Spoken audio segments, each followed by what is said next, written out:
3, 2, 1. Blog Talk Radio.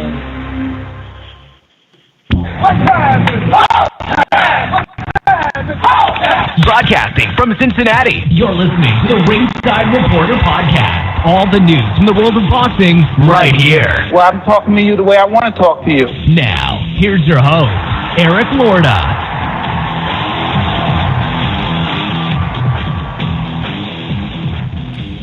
And we are live. Welcome to the Ringside Reporter Show, where we talk about the latest boxing news. If it's related to boxing, we'll talk about it here. My name is Eric Lorda, and I'm here with my co-host, Ringside Robert, and England's adopted son, Joe Habib.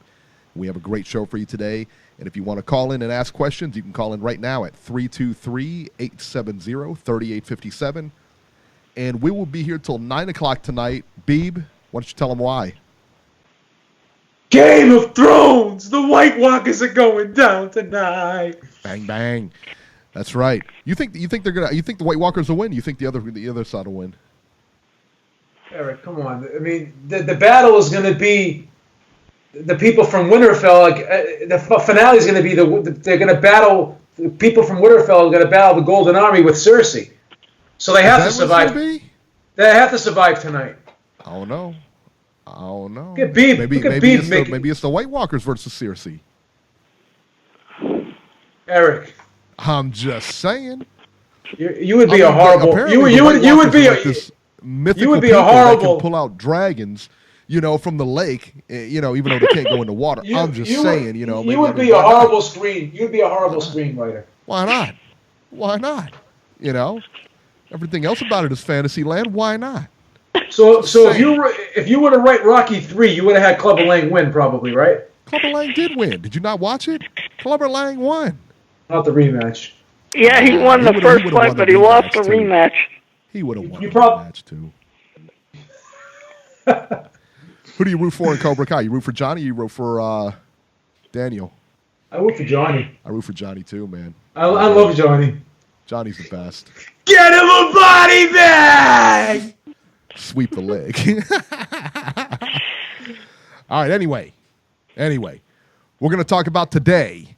Is Andy Ruiz next for Anthony Joshua? We'll have the latest, and we also heard another rumor about that come in, so we'll tell you all about it, because is Luis Ortiz maybe still in the fray? We don't know. And Robert, your boy, you got to answer for him now. Your boy, Triple G, dumps Abel Sanchez. Well, I've got several things to say about that. Dumped him. He left him out in the cold. Offer him pennies. No, I have several things to say about that. And when it's time, I'm going to unload. We'll see that you do. But first, a word from our sponsor. Make sure that you check out megafitmeals.com by clicking the link in the description box. Megafit Meals is a family-owned meal delivery service that provides healthy meal options that have been weighed out, measured, and cooked with the highest quality ingredients. The people over at Megafit Meals have been in the food business for over 43 years, and they truly believe that the quality of food you eat can have an impact on your overall health and fitness. The goal at Megafit is to bring value to your life by providing high-quality, delicious food that makes you feel good. So make sure that you click that link and give them a try. Oh, that was beautiful, babe. Hey, Mario G, I'll get the show going when I'm ready to get the show going, all right? I'm the champ around here. And in case you guys don't know it, I'm going to prove it to you now. Let's talk about the first card here. DAZN, Srisaket Sor Rungvisai versus Juan Francisco Estrada. Robert, who did you have in this fight? I had Rungvisai. Beeb, who did you have in this fight? I had Rungvisai. Yeah, who did I have in this fight? Juan Francisco Estrada, baby. That's who the champ picked. Who won the fight? Juan Francisco Estrada wins by unanimous decision over Srisaket Sor Rungvisai. Wow, where did you hear that from? By the scores of 115, 113 twice, and 116, 112. This was a one-sided fight, man. Everything aside, man, from start to finish, Estrada just completely outboxed Rungvisai all night. I'm not sure why the scorecards had it so close. I had it 117, 111 for Estrada. It was tough to it was really tough to give him a round. It really was. There was a couple rounds where I thought he won. I thought he won a little bit late, but Not much, man. For Francisco Estrada, man, he just looked great out there. I mean, he looked amazing. And since I'm the only one that picked him, I'm just saying, you know, I mean, I'm not the champ. Yeah, I don't just go around calling myself the champ. I'm the champ, and I'm the champ for a reason. Beeb, tell him about it. This is a great fight, but you know, this is the thing. Estrada had the timing down. It's almost this fight. You know what this fight reminded me of? It reminded me of Manny Pacquiao versus Juan Manuel Marquez. Not the fourth fight, but the third fight. The third fight, I scored that 8-4 for Marquez. It's just Marquez just knew what Manny Pacquiao was going to do before he did it. He had all his moves kind of already envisioned what Manny Pacquiao was going to do in his head. He already collected that data from the previous fights. And I think this is the same thing that Estrada did. He collected that data from the first fight, which was a very close fight, and he kind of knew where Rungvisai's sweet spots were. He knew that he had to take that distance away from him, and he knew that, you know, inside that Rungvisai is pretty good with the body shots. So I thought what Estrada did was he kind of went in and out, but he only went so far as to the mid-range area in the pocket. He didn't go too deep, and he didn't linger too far on the outside to allow Rungvisai to line him up with that straight left hand from the outside and pot shot him from the outside. So I think the big thing was, Estrada seemed to be a step ahead of Rungvisai all night, and he was able to really go in and out on him and not be a stationary target. He made a lot of good subtle movement. He would go in, attack, then he would step out, move off to the side. It was just really hard for Rungvisai to pin Estrada down in this fight, and Estrada just fought a perfect fight. And I had this fight very wide. I had it, believe I had this fight 10 rounds to 2. I had it 118 and 110, and this fight wasn't even competitive at all. No, it really wasn't. Were you surprised? I was shocked. And why? I was shocked. I don't understand why and everybody kept saying, and I know Chakal was texting me about it. Why didn't Rungvisai come out southpaw? I mean, he switched from time to time, and when he switched, he looked like he was effective. But then he would go back to orthodox. I don't understand. Like, what was his deal? Yeah. I thought he had a little bit of success, but it wasn't really fight-turning success, in my opinion. So, I don't know. Maybe he should have tried it more. I don't know. I don't know. I just didn't think that he felt comfortable doing it the whole fight. You know what I mean? I thought that I thought that maybe he didn't do it because he didn't want to be susceptible to the right hand from Estrada. I don't know. So yeah, I don't know what it was. I don't know. I mean, he just fought a poor fight. I mean, he really did. And based off of this, I don't know that he gets a rematch. No, I wouldn't. What unanswered questions do we have in this fight? None. That first fight was close, I thought. The second fight was a, kind of a one-sided fight. Yeah. What else can what else can we look at? I mean, as far as like, if we're going to ask him to do it again, which, do you want to see it again? I mean, I think you're going to see the same thing. I really think. Yeah, because Estrada is that counterpuncher, just like Juan Manuel Marquez was against Pacquiao. And if you noticed, in each and every one of those Pacquiao rematches, Marquez seemed to be doing better. I actually thought the only fight I actually thought Pacquiao won out of that series was the first one. But I thought that Marquez won the second, the third, and the fourth. But if you notice, as time went on, each and every time they fought, the counterpuncher usually collects that data and just, has the timing down. And the offensive dynamic fighter usually is the one that ends up looking worse, and the counterpuncher, who's the technical guy, ends up looking better as the fight goes, as they continue to fight on and have rematches. So I think that he'd probably do better in the rematch, or the third fight, I should say. Yeah, it's odd, man. I tell you what, it's just odd. Like I said, we expected so much out of Sor Rungvisai. I mean, I knew it was going to be a good fight. It was going to be close, and I was actually rooting for Rungvisai, honestly, and I really like him.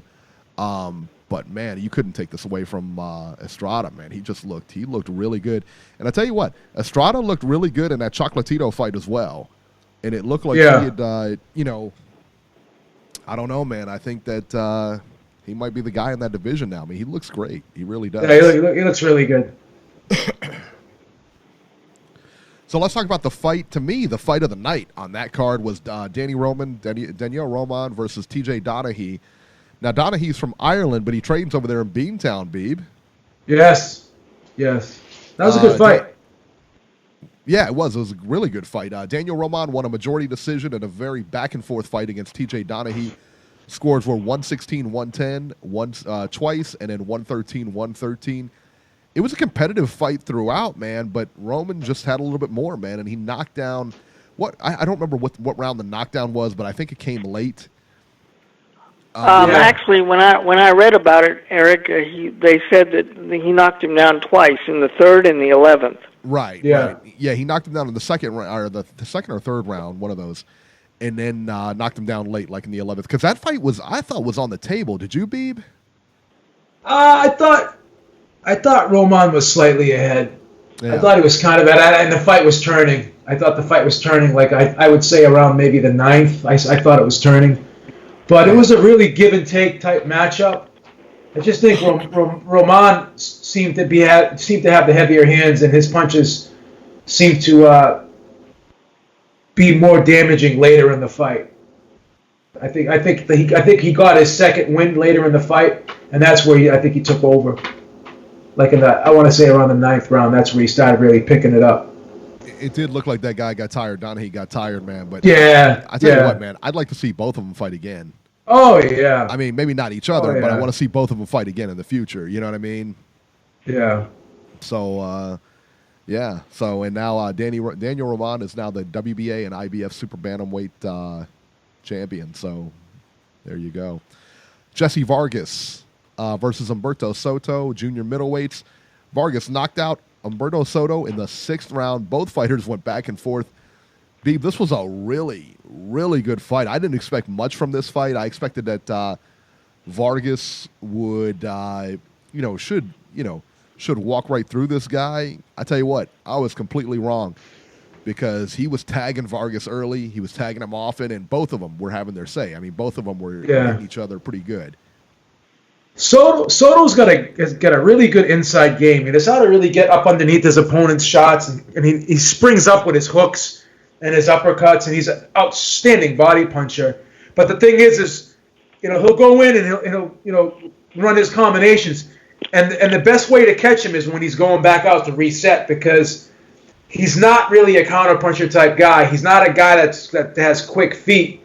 So when he goes out to reset, he goes out a little bit slowly, and it's easy to jump on him right away because he's not as quick on his feet. The guys who are quick on their feet can set themselves fast, and they can prepare themselves and be in counterpunch mode.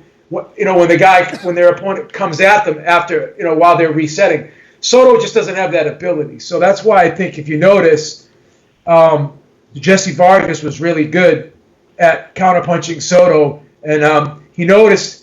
The best weapon against a left hooker is the right hand. Actually, you don't hook with a hooker. You throw the right hand over the top of the guy's left hook when he's leaning forward and he's trying to crank that hook up.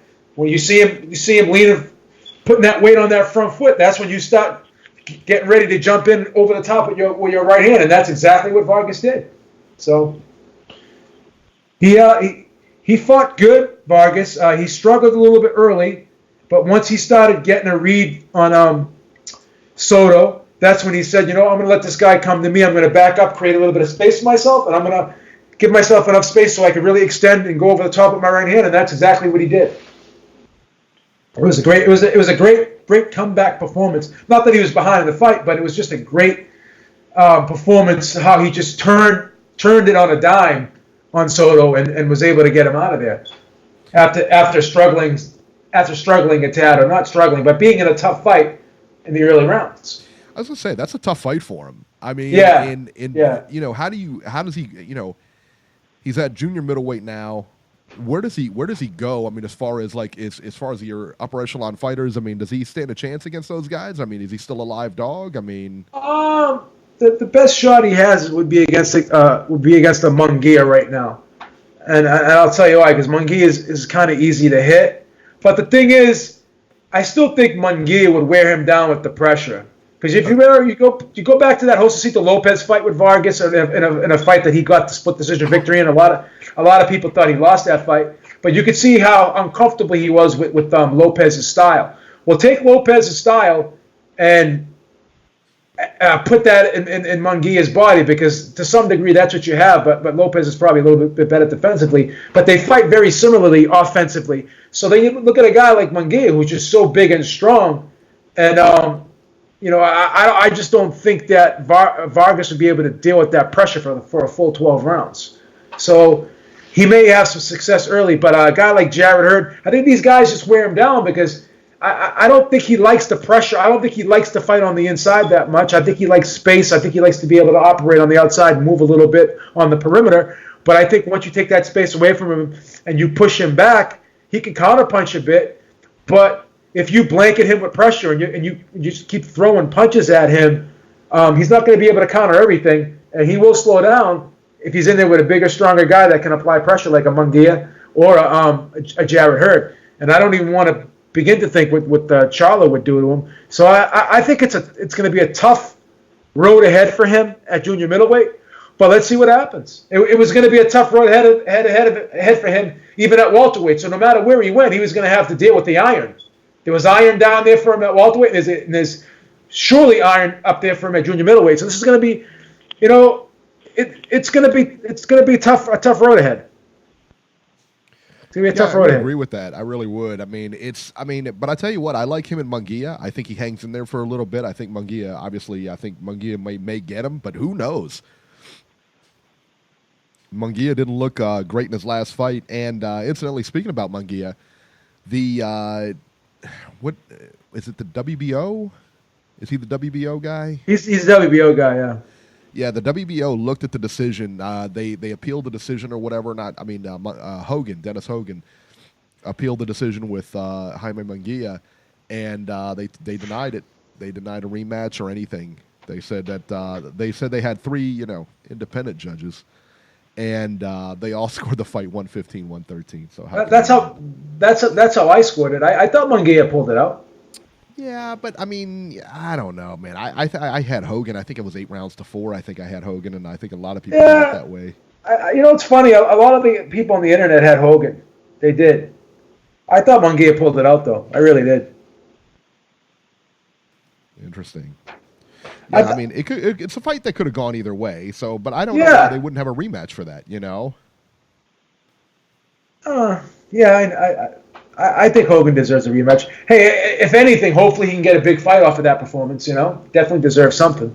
Yeah, he really does. Yeah, he for sure does. Man, hit that fucking like button. Absolutely. Yeah, remember to hit the like button, guys. All right, let's talk about the next card, the DAZN card. DAZN, Beeb, is it me, or did DAZN have a ton of great fights this weekend? I told you earlier today, this was the first time, because normally I DVR fights, and then I know that when I can go back on DAZN and watch the archive versions, right?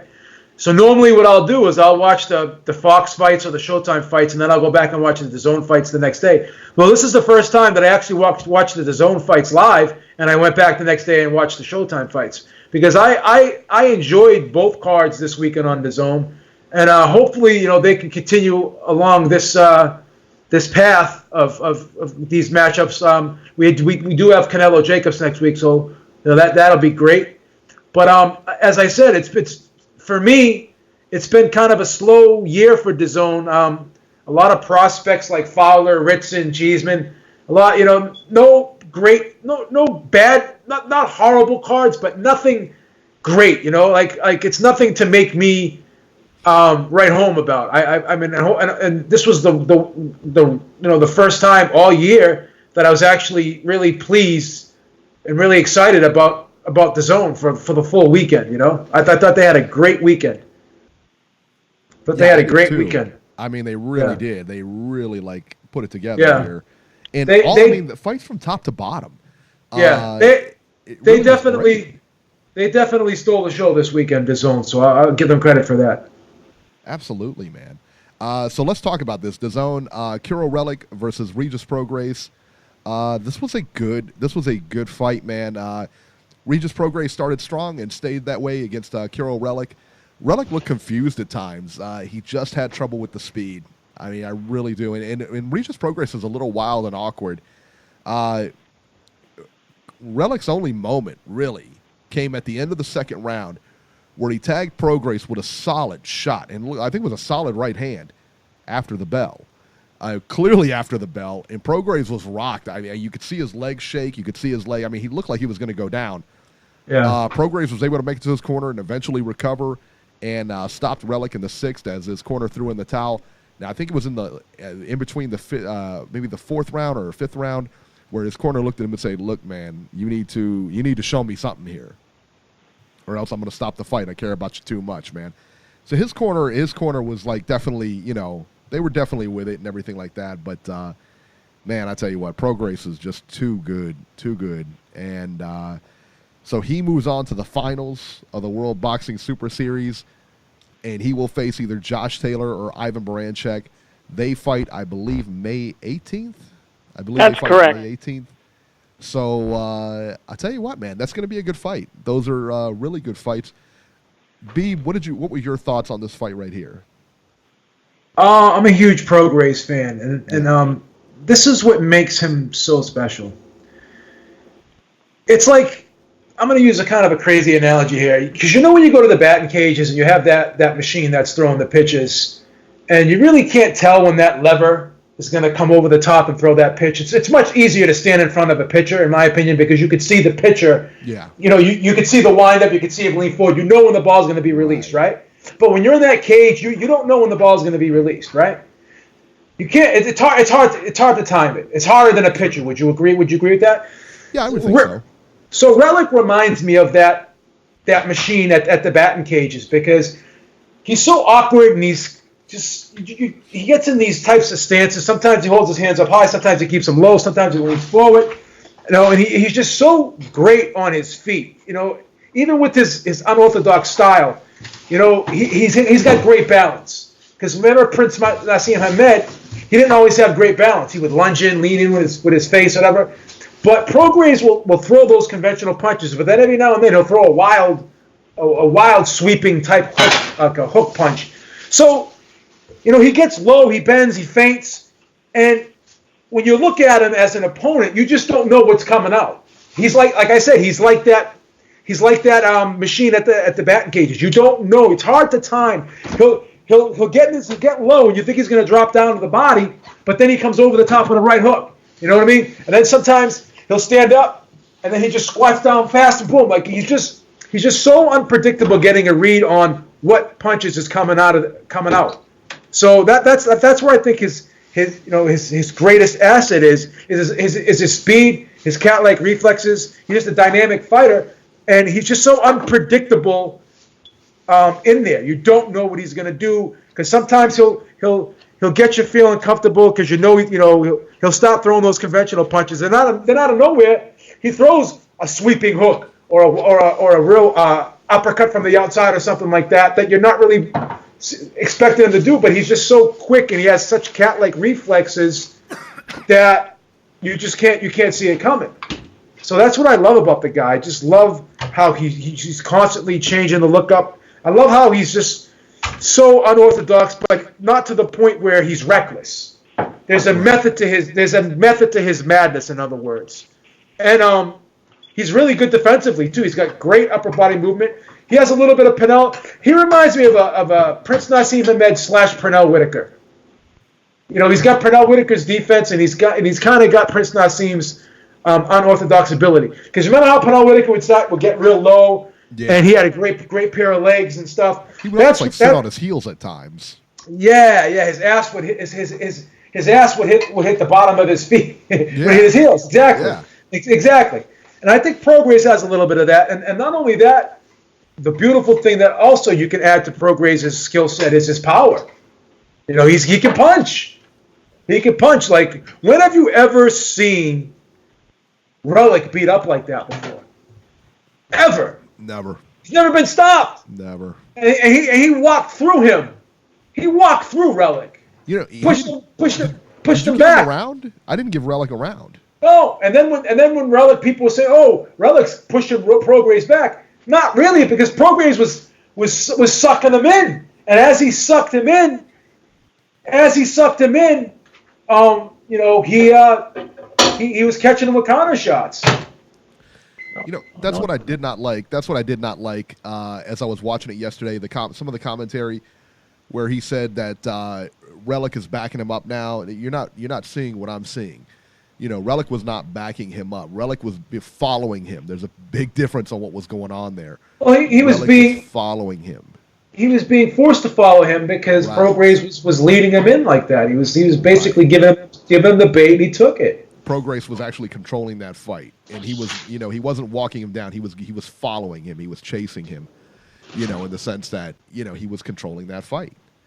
I like Prograis over Josh Taylor.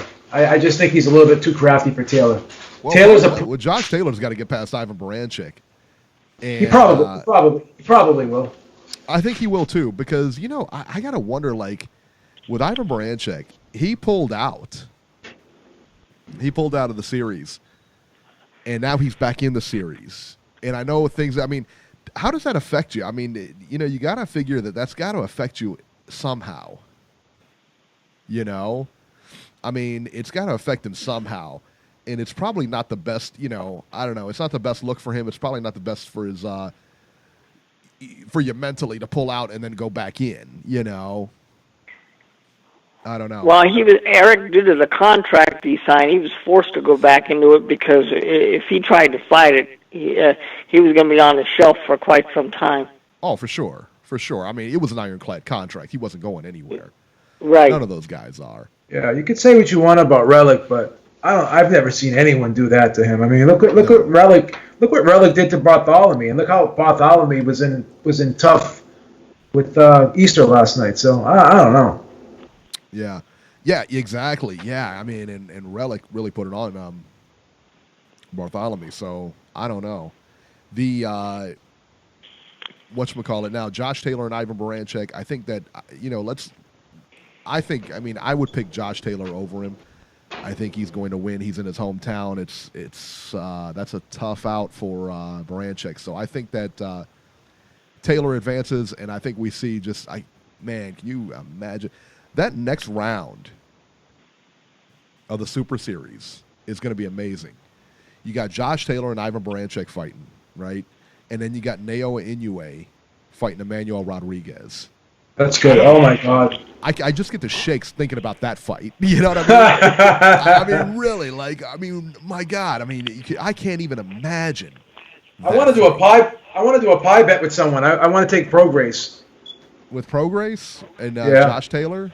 Yeah. Well, when it gets closer, we'll do it. Because I think that it depends on where it's at, too. That's the other thing, man. That's the other thing, too. Is it's been in these guys' hometowns, so it'll be really cool to see where the finals are. Yeah, I want to get my title back. Well, good luck with that, because that thing is staying right over here. That's the way it is. So yeah, man. I think, like I said, man, I cannot wait for the next round. I cannot wait for the Inoue fight, the Inoue Rodriguez fight. Robert, who do you like in that fight? I think I love Rodriguez, but I think Inoue is just going to be too much for him. Really? Yeah, I like Rodriguez, but I don't know. Inoue, it seems like every time Inoue is, we think he's going to be in a tough fight. He blows through the person. So, but I really like Emmanuel Rodriguez. But the more I think about it, I just don't know if he'll be able to get by Inoue. Yeah, I don't know, man. Inoue's, I don't know. I don't know. It's a good fight. Let's talk about potential knockout of the year. Stephen Young versus Nonito Donaire for the WBO and WBA bantamweight titles. Actually, you know what? I don't think that's accurate because it was supposed to be Zolani Tete was supposed to be in there, so I do apologize. Right. Stephen Young was a late replacement to Zolani Tete, who pulled out with an injury. Donaire had no problem with Young as he starched him in the 6th round with just a huge left hook. I mean, this was like if you're like looking for a perfect shot or somebody like a perfect left hook to go view this one. This was insane. It was a perfect left hook. and he hit him with it, and the guy just stiffened out. He hit the deck and just stiffened. It had to be the KO of the year so far. I mean, it really did. I mean, and Nonito Donaire has really come out of nowhere to rejuvenate himself. He's now in the finals. Now, would he have done that to Zolani Tete, man? I don't know. I was taking Tete in that fight. That's a tough out for him, man. I don't know who wins that fight. But Donaire has definitely rejuvenated himself and has come back from the dead, basically. So he's in the finals, and he will face the winner of Emmanuel Rodriguez and Naoya Inoue. I don't know who wins the Rodriguez-Inoue fight. I really don't know, but I think either one of them guys beat Donaire. Now, I've got to ask you, because you've been able to see Donaire fight in this series, does he honestly have anything left? I've always... Because realistically, I thought was just about done, but every time I turn around, he's winning another fight. Yeah. Stop hating, Robbie, please. No, I'm not hating. I'm asking a legitimate question, Beeb. I think you're hating a little What bit. does Jason always say? Don't hate, congratulate. No, man, I tell you what. He surprised me. He really surprised me. Not with Stephen Young, because you knew he was going to get by Stephen Young. Right. But the way he took care of Stephen Young was the way he was supposed to take care of Stephen Young. Yeah. That's what you're supposed to do with that guy. Robbie's probably Young was game. He was game, but he didn't. I mean, he wasn't on Donaire's level, man. Who did Donaire fight last? What was his last fight? Oh, who was it? God, I forget now. It's been a while. The British guy that hurt his back. Yeah, and you know what? I think we were taking that guy in that fight. Yeah, right. We were. Yeah. Ryan Burnett. That's it. That's it. Yeah, Ryan Burnett. Thank you, Jason. Ryan Burnett. And, man. I mean, I was taking Burnett in that fight, and he ends up hurting his back, and he wins. But you know what? Listen, prior to that was not a gimme fight. It wasn't like Burnett was walking over that guy. That was a competitive fight. Donaire was coming back. He was coming back in that fight. Yeah, that was a solid fight, man. Well, heck, maybe 118 is the perfect weight for him. Right. You know? Right. He may have found his calling there. So I still don't think he gets past Rodriguez or Inoue, but it'll be interesting because both of those guys, there's not a ton of experience. You know what I mean? There's not a ton of experience there with either one of those guys. With Inoue. No, if you look at it realistically, Donaire has the most experience of anybody who's left, considering Tete's not there. You know? Yeah. I mean, like I said, man, it's not a gimme. I mean, it's good. It's a good fight. I think maybe he doesn't get past either one of those two, but I bet he makes a fight out of it. Put it that way. Yeah, it's gonna be interesting. Yeah, for sure. This World Boxing Super Series, it's my favorite. I don't know if they'll do it again. I hope they do. But man, this is the best thing ever. You know what I mean? How many good matchups have we had in here? You love this, huh? I love this it. series. I love it. It's one of my favorite things, man. It's like, it really is. They have the best matchups in here and everything, man. I mean, look at that semifinal. With Inoue and Rodriguez. You know what I mean? And yeah. I mean, it's crazy. Josh Taylor and Barancha. I mean, this is solid. You have a potential of having Prograis in Taylor. You have a Inoue in Donaire, or you have Rodriguez and Donaire. Rodriguez is good too. I mean, it's just crazy. I love Rodriguez, but again, I don't know. I don't know if he gets by Inoue. I really don't. I don't know. You know what made me a believer in Inoue was the Payano fight. Yep. The Juan Carlos Payano fight, because I know that guy can fight. That's a good fighter right there. He's solid. Expected Inoue to win, but he's a solid fighter. Didn't expect him to win like that. Didn't see that coming. Didn't see one round, one punch. Didn't see that at all. Nope. Did not see it. But what happens when you got a guy who can take those shots? What happens when you can't hit him with that shot? Can you outbox him? I don't know. And that's where Rodriguez comes in, you know? Mm-hmm. So it's going to be good. Going to be real good. Let's talk about the ESPN card. Joe, this was a pretty good card. Yeah. Pretty good card. Yes. Daniel Dubois versus Richard Lartey, the main event here. This was a good test for Daniel Dubois, as Richard Lartey was not just going to go stand there and let him hit him. He came to fight. Lartey was really good. He actually came to fight. He looked like he was about 45, though. And they said he was 27, but he had, didn't he look old, Joe? He had a nice beard. The blonde beard he had. Yeah. It was like an orange beard or something like that. Yeah. He was definitely there to fight, man. And I thought he stunned Dubois at one point. But Dubois weathered it. I mean, he didn't. He wasn't in. I don't think he was in that much trouble. I don't think he was in. He just stunned him. Buzzed him a little bit. Yeah. Via 4th round KO, Dubois wins. Joe? Give me your take on this fight, man. Well, I think Dubois realized that he was the heavier hitter here, so he was willing to trade, and he was right, because that right hand that he hit him with almost decapitated him. Really did. So now people are going to say, well, Dubois was wide open. His defense wasn't great in this fight, but I don't know. I just think that I think his power and his explosiveness is gonna be a problem as he just continues to climb the ranks. I think he'll get better. I think he'll tighten things up, and I like how he throws he's a good combination puncher. He puts the shots together very well. He's very fluid. Doesn't telegraph. He's not slow. He's quick. He's explosive. He went in there a little bit anxious, but he knew what he was up against, and he was willing to gamble on his power, and he won this time. Will he win every time he gambles on his power? That's the beauty of this division, because that's what guys do in this division. They gamble on their power, because one punch changes everything in this division. So it's not like these guys are welterweights or middleweights that they're going to try to outslick the other. The only guy that really fights like that in this division is Tyson Fury, but everyone else is looking to take each other's heads off, right? So, I mean, this is what the heavyweight division's all about. It's about knockouts, right? So let's see what happens, and let's see if he continues to get better. But fourth round knockout, I mean, I'm sure he'll take that, right?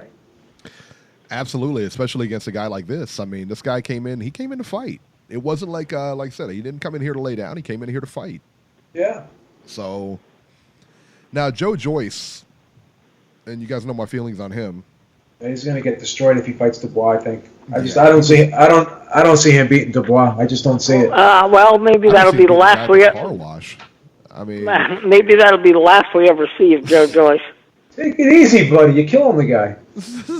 Well, Beeb, after he appeared on my TV and didn't look very good, he deserves to be killed. I wasn't talking. I was talking to Eric. Oh, okay. You better slow down, kid. So Joe Joyce was in attendance, man, but and he was there to hype it. Now we've heard that they were ordered, that they're actually going to fight, but Joe Joyce has a fight coming up, and then there's another fight coming up on. I guess I'm trying to think here. There's another fight coming up on summer for him. I think it is. Oh, really? Oh, really? Yeah. So I don't think they're going to fight anytime soon. I really don't. I mean, I don't know. I think it's just a lot of hype surrounding it, to be honest with you. I don't think they're, if I'm a promoter, I don't know that I put him in there. Joe Joyce, I don't put him there with anybody good. I've seen Joe Joyce fight twice, and I have not been impressed either time. So no, please, no, not at all. He's terrible. Please, Beeb. I mean, we got to tell it like it is. The guy sucks. Wow, I didn't. Wow. Wow, that was. Wow, ruthless, Robbie, you can't say that. Wow. I just did. Wow. Show some professionalism. You don't hear Al Bernstein saying fighters suck on the air. Jeez, that guy's got a family, Robert. Come on. Now, Eric, are you going to disagree with anything I just said? Well, I mean, I wouldn't say it like that. I mean, I would, maybe he's inept and everything like that, but jeez. Yeah. Wow. He doesn't belong. He doesn't belong in the ring. The first time you put him in against anybody any good, he's going to get destroyed. Oh, how dare you? How dare you? That's terrible. That's terrible. Joe Joyce, this is funny. Speaking of Joe Joyce, this is funny. I read this earlier. Joe Joyce stated that it was an insult. Wait till you hear this. that it was an insult that you didn't hear his name mentioned for the Anthony Joshua fight. You know, when Miller got pulled out and then they named all these heavyweights, he said it was an insult that you didn't hear his name mentioned for the fight. How many fights does he have right now? It's like 12? Eight. Yeah, okay. That was an insult. I think it was an insult thinking that you could go in there with Joshua right now or First of all, in the future. First of all, let's be realistic about this. I mean, yeah, every heavyweight in their right mind would want to be a part of that. But do you think people would show up in New York City to watch two fighters from the UK fight each other? I mean, Joe Joyce is acting like, this is a domestic fight. No, it's not. This fight's taking place in the U.S., and you haven't fought anybody worthy enough and beat anybody worthy enough to even earn that privilege, for God's sake. And not to mention, he's not that great of a fighter. I think I just No, he's not. He sucks. Wow. I didn't go Does anyone out there even think Joe Joyce beats Dubois? No. No. I don't see it either. No. Not even close. Sonny Edwards on the undercard versus Pedro Matos, super flyweights. Edwards stopped Matos in the 8th round. Sonny Edwards is Charlie Edwards. I think it's his younger brother, if I'm not mistaken. And he looked really good. He looked really good. He's undefeated. I think he's 11-0 right now, maybe 12-0 now. He looked very solid. I mean, just completely put a beating on Matos. He looked very good. So I think we're going to hear some good things from this guy in the future. So good stuff. All right. And that brings us to the train wreck of the week. Elena? Look how she just like slid right in there. She didn't even wait. I know. Come on in She's here. got it down. Chugga, chugga, chugga, chugga, choo, choo. Oh, look at that. Those voice lessons are paying off. No, Play soccer today? She play soccer? she played soccer yesterday. Yesterday. All right. She did very good, too. And then I guess you wanted that folding phone, that Galaxy. You don't want that one? You want the iPhone 10. There it is. Excuse me. Is what it is. These kids love Apple, huh? This generation. They love Samsung. Samsung is I love Samsung. Did you see that folding phone they got out? Yeah, but they had to pull it. It hasn't been perfected yet. They had to pull it. Yeah, because it was supposed to debut yesterday or something like that, or something like that. Yeah, they had to pull it. We're working on it. We'll take care of it. We're working on it.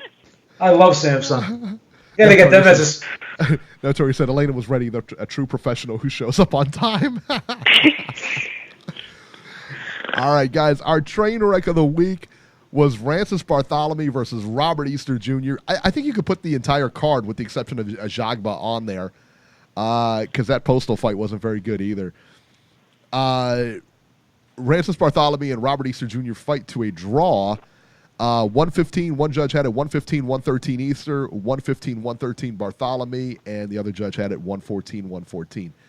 If there was a way that both guys could lose this fight and not get a draw, I would be in favor of that. This fight was awful. Awful. And you know what? I usually like fights like this. I don't mind defensive fights or tactical fights. This was neither. The unofficial CompuBox statistics indicated just how few punches were landed. CompuBox credited Easter with connecting 54 out of 415 punches. Still, Bartholomew connected a 52 of 328 punches. They each averaged about 8.5 punches landed per round for both of them. That's combined. So they were throwing about 4. They were landing about 4 punches a round. 4. How bad was this fight? CompuBox posted on Twitter, Easter and Bartholomew combined to land 106 punches over 12 rounds. Let that sink in for a minute. 106 punches over 12 rounds. Gaddy and Ward combined to land 110 punches in the 9th round of their first fight. Yeah. Think about that. Let that sink in. Both men, after the fight was over, both men clamored for a rematch. Really? I don't want to see that ever again. God. You just had to, you just had a fight, and neither one of them fought. I say You know take what? the next two contenders and give them a shot. You guys had your moment. You guys are done now. Move on. Go after something else. Take the next two contenders. Let them fight for whatever title was on the line, the WBA regular, irregular, whatever it was. Well, and with Mikey Garcia giving up the WBC title, guess what? There's going to be another vacant thing. Let him go fight for that. Great. Yeah. Let him go fight for that. You know what the crazy thing was at the end of this fight? When listening to Bartholomae being interviewed, you know what he says? He goes, "Oh, well, Robert Easter didn't fight like he normally fights. He didn't come forward at all. He didn't come forward at all in this fight." And I said, well, did you come forward at all in this fight either? Right. It's like because this guy didn't come forward, that you weren't going to come forward. When you look at great counterpunchers like Floyd Mayweather and Juan Manuel Marquez, they had a plan B when guys weren't biting on their traps. Right. They would open up the other guy. They could create offense. You can't have a style that's just based off of straight counterpunching. You have to have a plan B when the guy's not going to come forward, because everyone knows you're a counterpuncher. So they're not gonna just step in. They're gonna kind of posture and try to fight from the outside as well. They're going to try to suck you in and make you come forward. So if both guys say, "I'm not coming forward," then this is what you have. This is what you have. It was terrible. So at least Easter said, "Yeah, it was a close fight. I thought I edged it, but it was a close fight." He was kind of, he said whatever the judges saw, they saw. Bartholomae was actually mad. How could you even make a case of being mad that you didn't get the decision here? He landed 4 punches around. How could you be mad? And then Jim Gray says, "Well, the punch stats say, not that I'm a big punch stat guy, but this is one time the punch stats are probably right." Jim Gray goes, "Well, how do you think you won this fight? You only landed 4 punches around. How do you?" Because Bartholomae said he threw more punches than Easter, which you could obviously see he did not throw more punches than Easter. But here's the thing. Here's the thing. And then Jim Gray says, "Well, here's the stats." And he goes, "Oh, well, I landed the better shots." It's like, what do you mean you landed the better shots? No one landed anything of significance in that fight. I don't think anyone was ever rocked or buzzed, or I don't even think anyone's head ever snapped back in that fight. So I don't get it, man. I hate to do this. I hate to do this, but this reminded me of an Isha Smith fight where some of his fights would put you to sleep. This one was a very good sleeping pill for those that had trouble sleeping. Man, it was very disappointing. Not to mention the fight was on at about 11 o'clock, 12 o'clock at night. Yeah. If you wanted to stay awake, good luck watching that one. Yeah. It was really, really bad. That was one of the worst fights I've seen. It really was. Really one of the worst fights I've seen. And if they do this again for a rematch, there's no way. It's just a bad style matchup, guys. Yeah, no, I don't want to see these two fight each other ever again. Well, what's the rules here now? Both guys, they're still probably going to hold on to their ranking. Like nothing's going to change, so they'll probably order it again. No? Probably, and God help us. I don't know, man. Probably end up ordering again. God help us. That's all I can say. Yeah, it's terrible. It was awful. It was really bad. No, it was a really bad fight. Yeah. Probably the worst fight we've seen yet this year. Worst fight of the year, bar none. And I don't think anything tops it. Yeah. Although the one before it came close. It really did. Muhammad Minoni? Minu? Who cares? Who cares what his name was? Versus Victor Postol for the WBC Super Welterweight Eliminator. Let's figure this one out. Postol won a unanimous decision by the scores of 98-92, 97-93, and 99-91. And this fight wasn't as bad as the main event, but it was close. And I don't know. Does anybody have any comments on this one? I don't know. Well, Victor Postol is going to give Jose Ramirez absolute fits because of the way he fights. And I like Jose. Jose's a good fighter, but Postol's going to give him fits, and that's why I don't think Bob Arum will make this fight, although he now become... Now, I thought Regis Prograis was going to be Ramirez's mandatory before he went into the Super Series, but I guess he had to give that up, so and that's why they had this fight. Well, I think Victor Postol is going to give him fits, But I don't know if Bob Arum's going to have the guts to put his champion in against this guy, because he put Crawford in against this guy, and of course Terrence Crawford basically dominated him. But Jose is not on Terrence Crawford's level, so I think Victor will give him fits, and that's why I don't think Bob Arum will have the guts to put this fight together. Although Jose is going to be forced to, because now Postol is a mandatory. Postol has a WBC title already, doesn't he? No, he has a diamond. He has the WBC. He has the WBC diamond super. Yeah, he's the mandatory for Jose Ramirez now. Yeah, so I guess the diamond belt is different than the real belt, I guess. Yeah, the diamond doesn't mean anything. But now he has a WBO World Super Lightweight title. So he doesn't even have. Is that the big one? Oh no, that's the World. That's not the Super World. Super, yeah, I guess there's a Super too. So he has two kind of like not official world titles. Right. But now he's the mandatory for the official WBC title. But like I said, I don't know if Bob Arum will have the guts to make that fight. Although I don't think Jose is going to have much of a choice.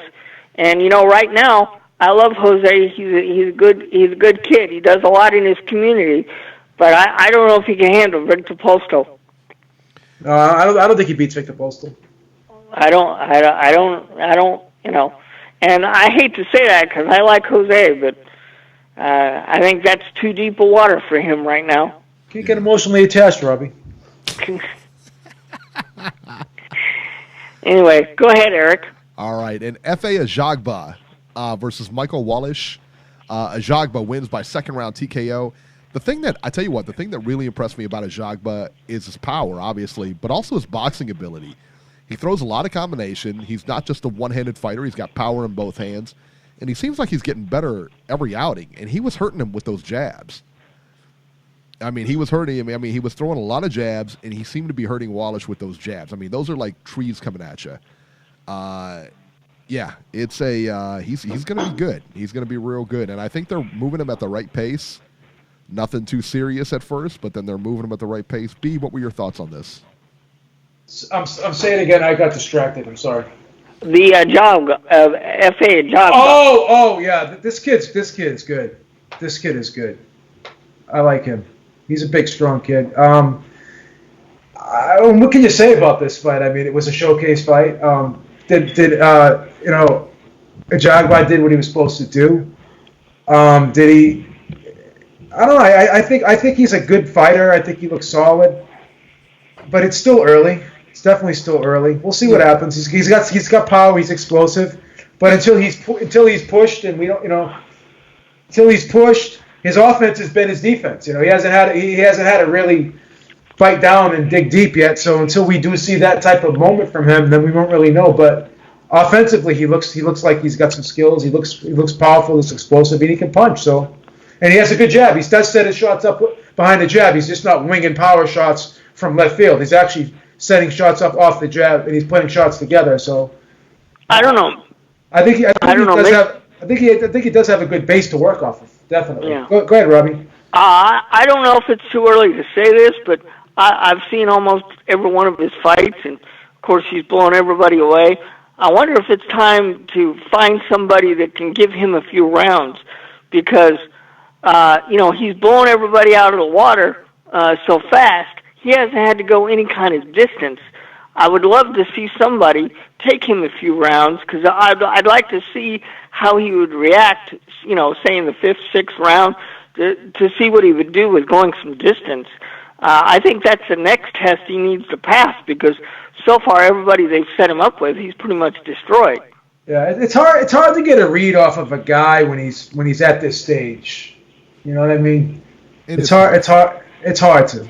Yeah, it's definitely tough because you don't know. You don't know where he stands. I would like to see. I tell you what, I would like to see him fight Joe Joyce. I would like to see some Joe Joyce packing. No. What did Joe Joyce do to you guys for you to have such vitriol against this guy? What he did was show up on Showtime before the before the main event there with Chris Eubank and basically stunk out the joint. That's what he did. I think the fact that he calls out, that he says he's insulted that he wasn't on Anthony Joshua's list of potential opponents. Like, are you serious, dude? Have you watched yourself on videotape? So you think he's a little too big for his britches right now? 100%. Oh, absolutely. This guy, I mean, listen, man. We've seen this guy box, and he can't box. He's got power, but I'm telling you right now, he cannot box. And the guys he's been in there with, it's not like he's been in there with, like, stellar competition. Oh, I think that I found myself a cheerleader.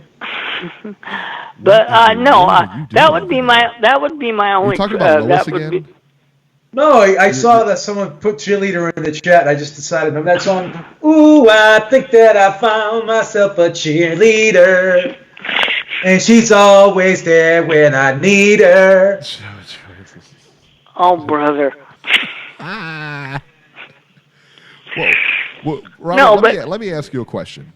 Okay. Let me ask you a serious question. Would you rather watch the Robert Easter fight again, or would you rather listen to Beeb sing? I would be more than happy to watch the Robert Easter fight again. What? And look, honestly, I felt bad for Robert because that style is bad for him.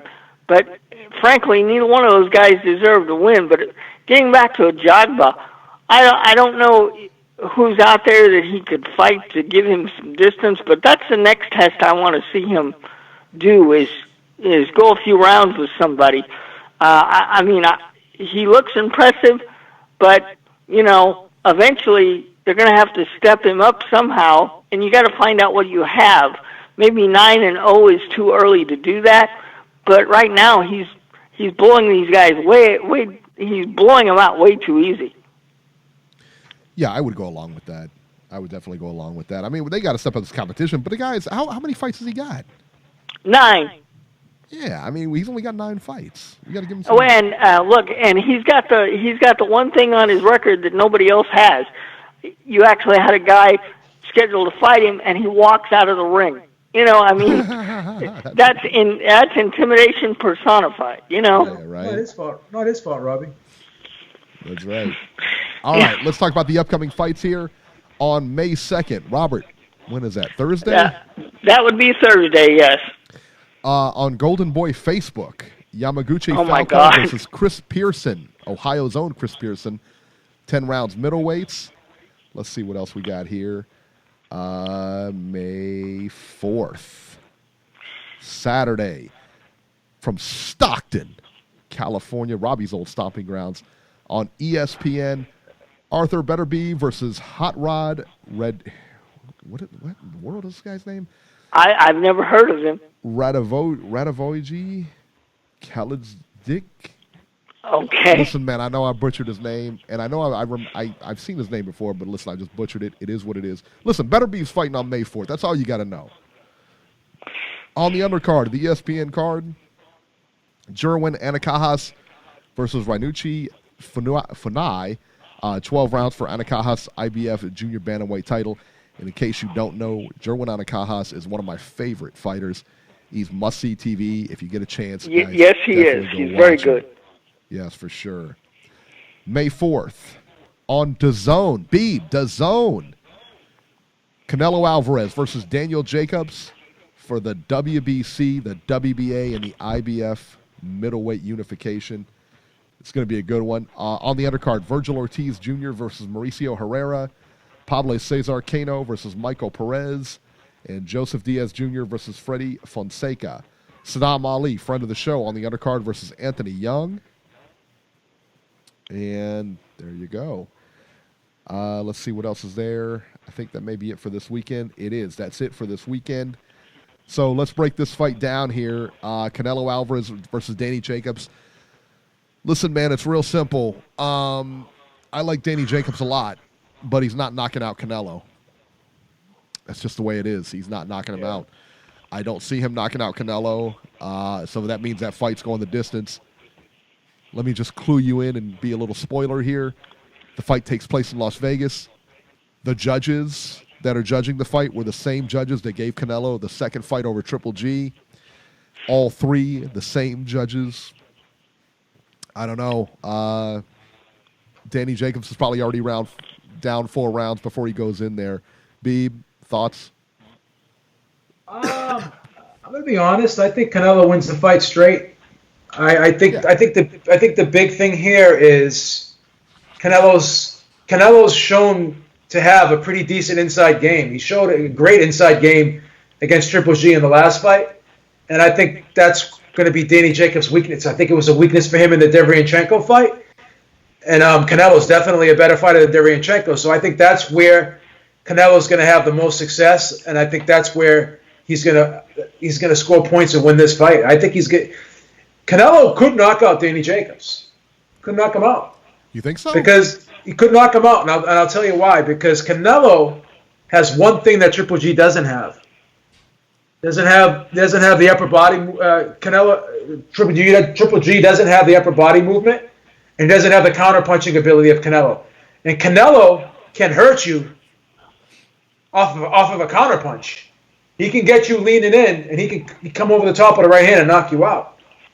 And Danny Jacobs, I don't know. He's pretty sturdy and durable, but I don't know, man. I mean, I think Canelo will put shots together in this fight if he has Danny Jacobs hurt. I think Canelo can stop Danny Jacobs. I don't know. I really do. Well, I don't know, man. I don't know if he stops Danny Jacobs. I think he wins the fight. I don't know if he necessarily stops him per se. I think he wins the fight, and I agree with you. I think he wins it straight. I mean, Danny Jacobs is going to have to come up with the fight of his life to beat Canelo. Canelo looks so good right now. I mean, everything he does looks good. The body punches, everything he does right now looks really, really solid. He looks like he's on the top of his game right now. I think Jacobs peaked in the Golovkin fight. I don't think he's going to get any better than that. I was just about to say that too. Yeah, exactly. Yeah, and I'm sorry for cutting you off, but I think Canelo is continuing to get better. He's getting stronger. Canelo is an outstanding fighter right now. In that I still thought he lost the last Golovkin fight, but I don't have a problem with him getting the decision. But he's been showing me new wrinkles every fight. Like he showed us the ability to fight on the inside last fight. First fight, he showed us the defense. I think he's just putting it all together, man. He just looks better and better each time out. Yeah, I would agree with that. Robert? I'm with you, Eric. I love Daniel Jacobs. I've been calling for him to get a rematch with Golovkin because I think he deserves it. He's a solid guy, but he can't beat Canelo. There's absolutely no way. Canelo is on a completely different level. I mean, hell, the last 2 times that Canelo fought Triple G, both times I picked Triple G to win, and both times I scored the fights for Canelo. So, look, I think Canelo is I don't know if he knocks him out, but I think he wins this fight, and he becomes the kingpin of the division because he'll have 3 titles, and he's already the money man in boxing because this will be the second fight of the 11-fight deal, which means he's got 9 fights left. So he's going to be around a while. Plus, he's only like 27, 28 years old. Yeah. He's in his physical prime. He's at the stage of his career now where he can basically take on any challenge he wants. And the thing about him, he's physically built where he can either fight at 160 or go to 168. I mean, I could see him doing a super fight one day with Callum Smith, and taking that title. So, because he in December he beat Rocky Fielding, and he dropped back down, and he's gonna take on Jacobs. So if he can go back and forth between 160 and 168, you basically could see this guy dominating 2 divisions for the next 4 or 5 years. Dwayne M in the chat had a really good question. He says, "Do you think Canelo will try to unify with Andrade next?" Maybe. I don't know. I mean, why not? But is that That's a tough fight. That's a dangerous fight, man. Andrade is so dangerous. I like Andre. I do too, man. He's so dangerous. But does Andre give Canelo trouble because I know Andre's a good boxer, but how is he offensively? Can he take Canelo's punches? His defense is so tight, Robbie. Yeah. Okay. His legs too, Robbie. Right. Said, Andre is not dangerous. Eric is crazy. Son, that's a dangerous fight. That is a very dangerous fight. So Andre is the current version of Billy Joe Saunders. Is that what you're saying, Beeb? I think he's a little slicker than Billy Joe, to be honest with you. Okay. Very good. My opinion. Yeah. I thought he would have beat Billy Joe. I would have picked him. Yeah. No, I think Canelo is in the perfect position now to basically run two divisions if he wants to. Yeah, I think he'll be good at 168.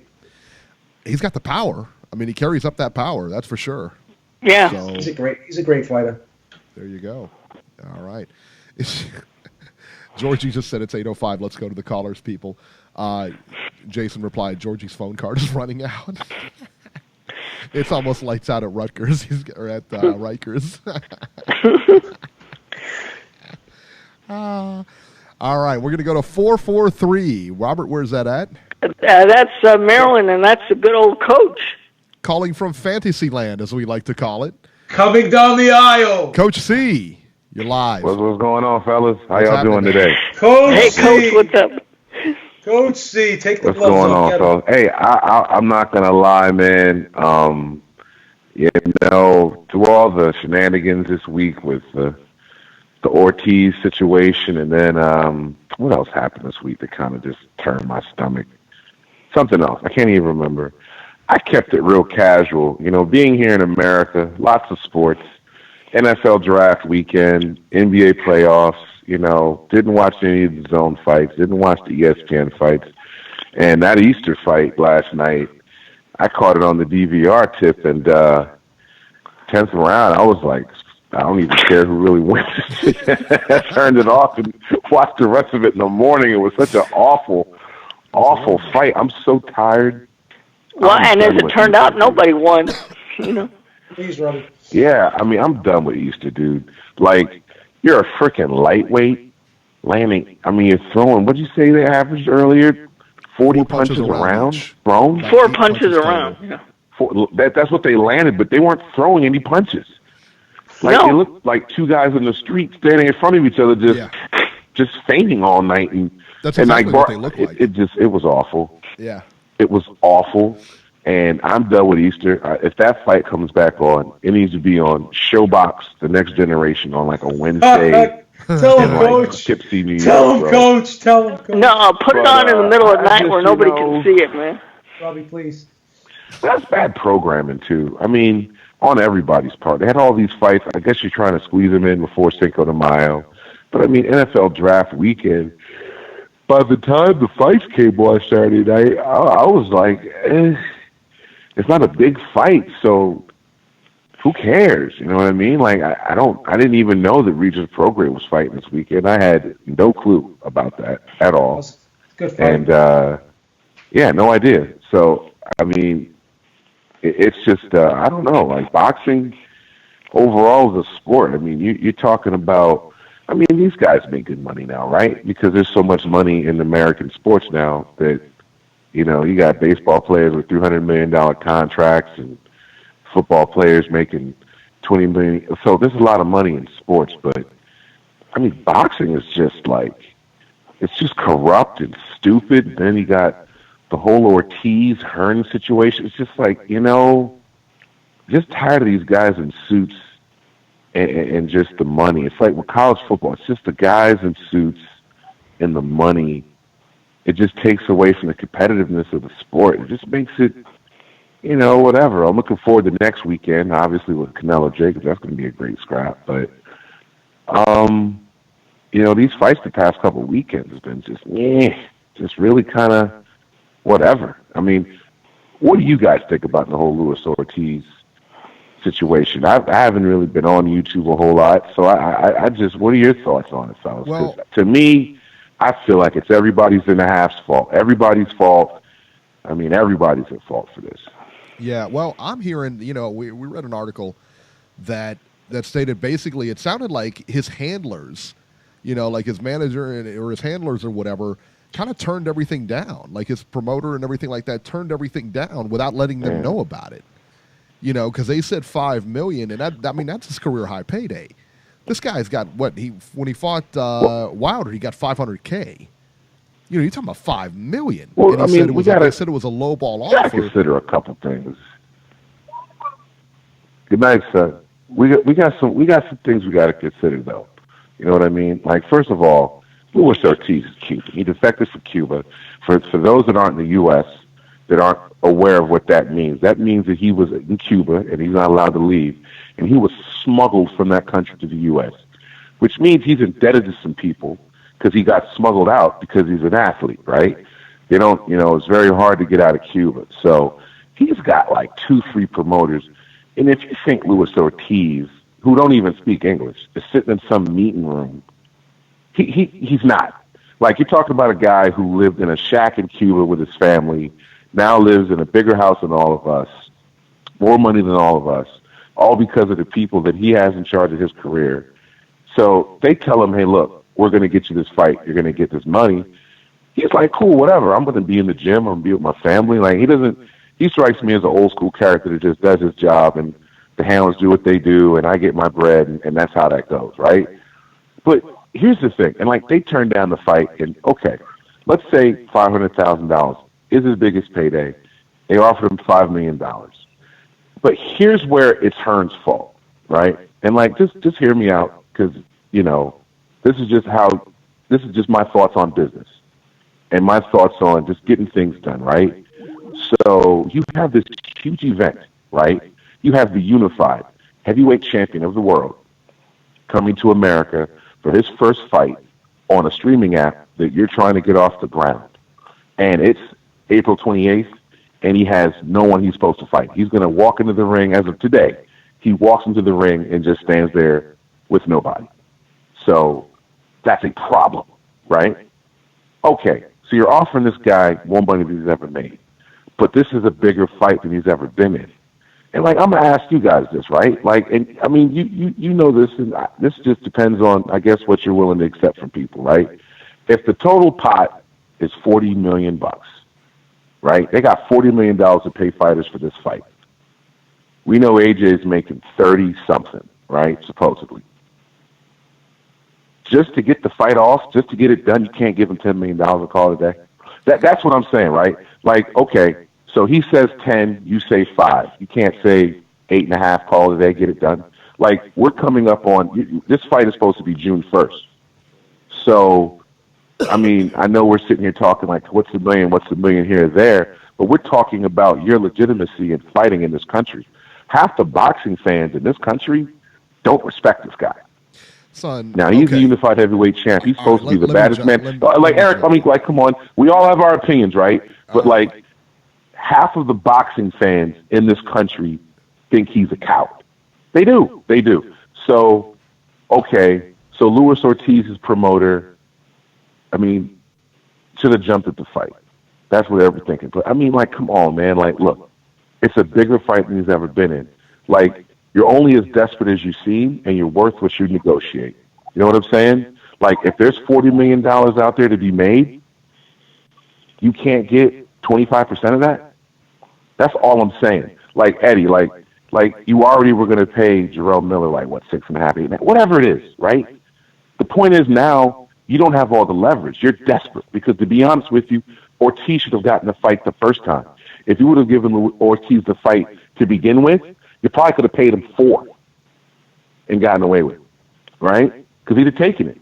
But you're asking him to come in off 6 weeks early. You're asking him to come in on short notice, just had a fight that went the distance. And you want him to prepare to fight for the biggest fight he's had since he fought Wilder last year. I mean, I think, hey, look, you're supposed to be the money man, right? Like, that's what you're supposed to be, bags of money, right? Pay for what you want. You want a big event. There's only one person that makes this a big event. That's Luis Ortiz. Anybody else, it's a joke. Anybody else is a joke. Can't fight Wilder. You got to fight already. Ortiz said he would have took the $5 million. You want a million. big event? Ortiz said he would have taken the $5 million, but he doesn't do that part of it. He has a promoter that does that. And the promoter, like I'm saying, Eric, you think Ortiz is sitting in on meetings? How could you blame Eddie Hearn for giving this guy? Okay, so you say this is the biggest fight of his career? Not even. No, I would argue that Deontay Wilder was the biggest fight of his career, and he got $500K for it. That was his promoters doing. Well, $500K. Hold on a second. We all know the PBC. We all know the PBC fights. We all know there's back end money on the PBC fights. So we're not wasn't privy that to. much back end money. So you're like, I'm not gonna act like I'm not gonna. Come on, man. I'm not gonna act like I know exactly what these guys are getting paid. All I know is this is supposed to be some big fight with a big streaming app. It's supposed to have all this money. It's supposed to have the biggest budget in boxing. And I mean, you throw $5 million at him to take a fight on short notice. It wasn't enough. What's enough to get it done? See, here's the thing, man. Like, he's counting money. This ain't even his money. This ain't even his money. This is DAZN's money. So unless he's pocketing extra money from out of the purse proceeds, because keep in mind, he's also AJ's. Completely ridiculous. I'm not blaming Eddie Hearn. Look. I'm not blaming Eddie Hearn for this. I'm just saying he don't got a fight, does he? Does he have a fight? His job I heard Ortiz is back in the mix. Number one, Ortiz. Who's he going to fight? But does he have a fight though? Andy Ruiz fought 2 weeks ago. That's a joke. He's going to go in there and get destroyed. Nobody's watching that. You know nobody's watching that. Come off it, Eric. You know it has to be Ortiz. It should have been Ortiz in the first place. Then why that's another reason why it's kind of their fault. Mix that whole thing. They didn't mix by the way, Eddie said it was more than $5 million. You don't have a fight. I don't care what Eddie says. Eddie says a lot of shit. Well, I don't care what Eddie says. Fuck what Eddie says. Eddie says a lot. Put it that way. Yeah, he's fighting somebody in front of what? He'll be in front of what? In front of 45,000 people on DAZN, and they lose again. That's the thing you're not understanding, man. They need this fight to be a big fight. They need this. Look, it's like the whole thing with why they should have fought Wilder like the fight last year should have happened. It's not about the money right now. It's about the money down the road, bro. Like, it's like if you're a pro football player, a pro basketball player, right? You sign your contract, and you're going to get that money from your contract. All right, on to the next one. You're on to get the next contract, bro. Like, he's in this fight. What about the next fight? You know what I'm saying? Because if this promotion goes the way it's looking like it's going to go, it's going to be a complete flop, he has to fight on Showtime versus Wilder. It automatically takes DAZN right out of the. It takes it off the table. How? Nobody watches that shit. How do you know? What do you mean how? Because nobody watches that shit. Great. How do you know? Because I'm not an idiot. Because over 1 million people are going to watch Wilder's fight on television. That's a question. But look, I mean, that's crazy. You don't know what the DAZN's numbers are. You have no idea. If they were good, they would definitely share them with me. Ifs and buts were candy and nuts. You don't. If they were good, we know. You don't know. If they were good, we'd know, right? But if it was a positive selling point, we would know, wouldn't it? Not necessarily. They would keep it a secret. Let me ask you a question. If they're not doing well, how can they afford to pay? If they had 5 million subscribers, they wouldn't say, "Hey." Big money contracts. How can they pay Triple G $100 million? How? I don't know how they're paying these people. I don't see the checks. I don't know what people are getting. I don't know what people are entitled to. I know I'm an NFL fan. I know these guys sign these $100 million contracts and they get cut after 2 seasons. They don't get $100 million. But here's I know that. But here's the deal, though. Like, this is all shady paperwork, bro. So I don't hate Anthony Joshua, man. I just want to see them actually fight somebody that's actually tough. Well, listen, because Anthony Joshua, in the ring. For everything we've all said, for everything down. we say about Anthony Joshua and Eddie Hearn, but here's the thing, man. For everything we say about Anthony Joshua and Eddie Hearn, I want to say that I think, Wilder would beat him, or somebody else would say, AJ beats Wilder. But I don't think Anthony Joshua's really been pushed by anybody to even know really what the boy's capable of. Did you watch the Klitschko fight? I mean, I'm I'm hoping that he's better than that. Klitschko was 41 and lost his last fight. Klitschko didn't look good in that fight. Lost that fight. But Klitschko gave him a hell of a battle. It wasn't easy. Right. Yeah. Off a 18-month layoff and a loss. Like, and Klitschko was shot. Come on. That's what I Come thought, off too. of He it, didn't man. look Like, shot in that Klitschko was fight. shot. He didn't look shot in that fight, son. Yeah, okay. On the ground. Yeah, his couldn't breathe in the sixth round. Real slow look, in that fight. And then what happens? He goes and fights Takam. The ref stops the fight for no reason. Then he goes and fights Parker. That was a choreographed, dance. Look, it's not about Anthony Joshua at this point. This is about his promoter. Look, pay the money. Get it done. Like, get it done. Get it done. Like all this. Like, that's the reason. Like, look, Eric, I don't care about his career high fucking payday. That you that should, doesn't matter, because Eric. you're saying that he doesn't should pay matter. him more. He's got $5 Why million. does it matter, Eric? How much In the is scheme that? of things, Eric, it doesn't matter because we're talking about that fight on June 1st. That's what they're talking about. You're talking about last year in 2018 when he fought somebody else. I'm talking about June 1st, 5 weeks to train versus the unified heavyweight champ on a new streaming app. That's what the price is. That's what the fight is. What he made in his last fight, what he made 10 years ago, doesn't matter. What's the purse? What's my split? Period. Like, how much you have to pay me? I think I'm worth more than that. Because you got me coming in to fight. Look, hey, Eric, you got me fighting supposedly the most dangerous man on the planet in what could be my final fight. Pay me my money. $5 like, million? You're asking him, like, look, dude, you're sitting here talking about Eric, how old are you, Eric? I'm going to ask you just straight up. 45. How old are you? 45. Eric, come on, man. Eric, are we going to have a real conversation like adults, or are we going to go back and You forth? tell me. I don't know. Just because you don't want to be wrong. Like, I'm serious. Because you're sitting here saying $5 million, like the promoter don't get 30% of that. Like, you don't pay taxes. Like he's got 2-3 promoters and a manager. Like, he doesn't have a strength coach. Like, he doesn't have to buy food and fly people out there to California. Like, I'm just saying, man, you're talking about the unified heavyweight champion of the world is supposed to be the big money man. Break the money off. If AJ's making 30, he makes 10. That's not fair. That's all I'm saying. Life's not fair. That's all I'm saying. Versus 35 and 5. You can't 30 and 10 ain't fair. Just to get it off, you can't go to the zone's supposed to have all this money. How much they did can't Wilder kick make? it a How little much did bit Wilder more make when he fought Ortiz? just to get it done? How much did Wilder make when he fought Ortiz? I don't care. Clearly Who you do. gives a shit?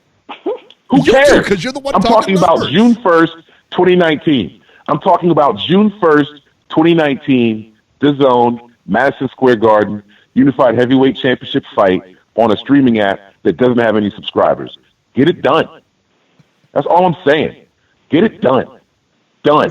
Coach, give you that like, work. You can talk all this prognostication and give you that work again. I want done. I want to see the fight. If they get the fight, I'll get the app. Get the fight. Get a fight worth a damn. Okay? He can't fight Ruiz. He can't fight Kownacki or Hunter. He's got to fight Ortiz. Pay the man his money. As much as AJ's got to risk, he's risking it too. If Ortiz loses this fight, it's a wrap. He's had a chance at both champs. He's lost both fights. He's done. Pay the man his money.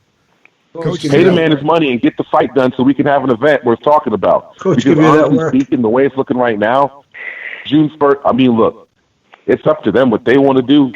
If they care about fans and having an event, because, like, I don't know why any of us give a shit how much Ortiz makes. Pay the man what he wants and get it done. You should have offered him the fight in the first place. That Look, I know somebody that bought tickets to the fight, and they're already wanting to give them away because they don't know who's going to fight Joshua. Yeah. That's what I'm saying, man. Like, look, like, I don't care how much Ortiz makes, man. He ain't paying my bills around here, and I ain't paying his. I don't have his bills, and he don't have mine. But I'm just saying like this, man. You want that man to take a fight on short notice versus who's supposed to be the baddest man, the most dangerous fighter on the planet. That's what the unified heavyweight champ is. Pay the man his money. I mean, Luis Ortiz has sold more tickets in New York than Anthony Joshua has, correct? Luis Ortiz was in a fight with Deontay Wilder on Showtime that had over 1 million people watch it. Did AJ? Nope. People know who Ortiz is. So, like, I think we can stop acting like, I mean, the fact that they picked Big Baby Miller anyway was just a complete joke anyway. I mean, the guy was so in over his head, he was jacked up on every freaking drug he could find. You know what I'm saying? It should have been Ortiz in the first place. That's another reason why it's their fault. And the fact is, look, get the deal done. Get it done. There's so much ego between these people. Look, Ortiz has got people that he's got to pay, and they want their cut. And they're like, look, $5 million ain't enough for this fight on short notice, homie. Like, these people they're on the inside. They know what's going on. We're not. We're on the outside. I've never seen a boxing contract. So, you know what I'm saying? If the man's asking for 10, give him 8.5 and get it done. Get it done. There you go. Like, and that's what I'm just listening to these boxers. These guys must not be too bright. You know what I'm saying? They're not like Lennox Lewis. I'm telling you right now, Lennox Lewis, that's a man right there. Lennox Lewis have been like, get the fucking fight done. Pay him what he wants. Get him in the ring so I can squash him like a bug and move on. Like, that's what you do. But these, I mean, it's just really frustrating, man. Like, Hearn cannot put on a big fight to save his life. And it just seems like it's always him involved every time you turn around. You got Hearn that can't make a big fight, and you got Bob Arum who delays fights. It's like these guys are Dick Tracy villains. It's why I didn't watch boxing all week. Shit is and well, you got Bob Arum blaming Al Heyman for everything, and as is proven, Al Heyman's put on the better cards this year. There you go. Yeah, all right, we got to get moving. Bob Arum just jumped into the heavyweight mix and stopped the whole damn Wilder Fury rematch.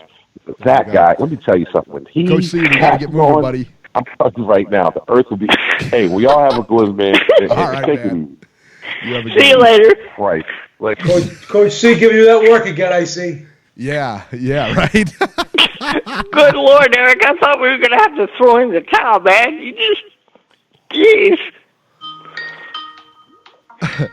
Okay, guys, the Skype thing going on here. No, we don't have Skype. We're having some issues with Skype. So, yeah, the Skype is not going to happen right now. We're working on it, though. So if you want to call in at the 323-870-3857 number. Yeah, we do have Skype. Our Skype is Ringside Reporter. You can still add us on Skype. Yeah, definitely add us on Skype for sure, because we'll have it soon. Well, we're going to have it soon. We really are. We tried to use it before, and we just having a hard time with the audio. It wasn't coming out right, and it was kind of screwing up everything. So, but we have a plan B with the Skype. But if you want to add us on Skype at Ringside Reporter, go right ahead. But for right now, the guys that want to Skype in, I'm so sorry, man. We're gonna take care of it. And here's the deal here: if we'll put something out there, and if it's not good, we can't keep it. We're not, I mean, we try not to sacrifice the quality of the show for that kind of stuff. You know what I mean? If the audio is not good, I'm not going to put it up there. And that's the thing. And we will get it good, but we just got to get it there first. Yeah. And it's going to be some trial and error and that kind of thing. We're working on it, though. Eric and I are working on it. We have a couple things we're gonna run with. We're gonna get it done. We're definitely gonna get it done. I'm so sorry. Just be patient. We do have the Skype. We have it. Guys, feel free to add us on Skype still. So we're definitely gonna do it. There you go. All right. From Coach C. Now go to this.